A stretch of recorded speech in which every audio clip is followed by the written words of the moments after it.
یہ دنیا خود ایک اسرار خانہ ہے اور روزانہ کوئی نہ کوئی ایسا واقعہ یہاں رونما ہوتا ہے جو اس دنیا کے اسراروں کو اور گہرا کر دیتا ہے۔ یہ اللہ کے بید ہیں جس نے یہ دنیا بنائی ہے اور انسان چاہے بھی تو اللہ کے بھیدوں کی کھوج نہیں لگا سکتا۔ شاید آپ نے بھی ایسی خبریں سنی ہوں گی کہ لوگ ایک حاملہ عورت کو دفنا کر آئے اور قبر میں اس نے بچے کو جنم دے دیا۔ ایک واقعہ میں نے بھی سنا تھا اور پھر قبر میں جنم لینے والے اس بچے کو بھی دیکھا تھا جو اب جوان ہو چکا ہے۔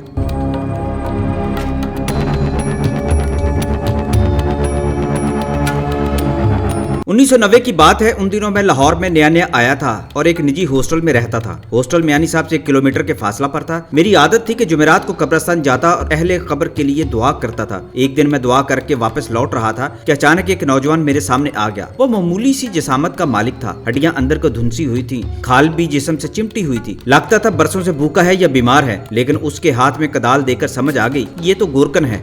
وہ مجھے دیکھ کر بولا، آپ جس قبر پر دعا کر رہے تھے ادھر کوئی نہیں ہے۔ اس کی آواز سن کر میں چونکا۔ میں نے غور سے اس کو دیکھا۔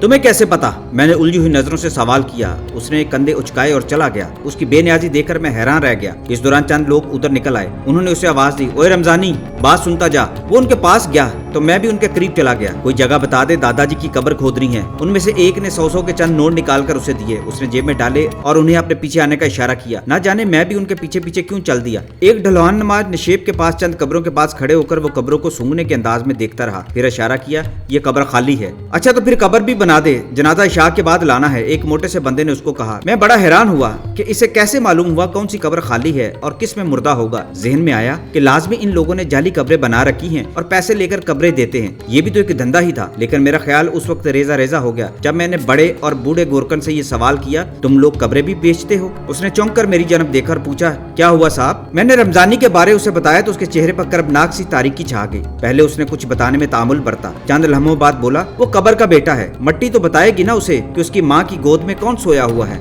یہ سن کر مجھے اس کی دماغی صحت پر شک ہوا۔ میں سمجھا نہیں۔ تو سمجھے گا بھی کیسے؟ یہ بات تو کوئی بھی نہیں سمجھ پایا۔ یہ صرف میں جانتا ہوں۔ 35 سال پہلے اسی قبرستان کا واقعہ ہے۔ اس وقت میری عمر 40 سال تھی، رمضان کا مہینہ تھا، یہ تاریک رات تھی، بارش ہو رہی تھی اور بجلیاں کڑک رہی تھی۔ میں اس ڈھیری کی جانب سے، اس نے بائیں طرف انگلی کا اشارہ کیا، اپنی کٹیا میں جا رہا تھا کہ مجھے ایک بچے کے رونے کی آواز آئی۔ میں رک گیا اور آواز کا پیچھا کرتا ہوا اس جگہ پہنچا تو دیکھا یہ آواز ایک تازہ قبر سے آ رہی تھی جس کو بارش نے اب کافی ننگا کر دیا تھا۔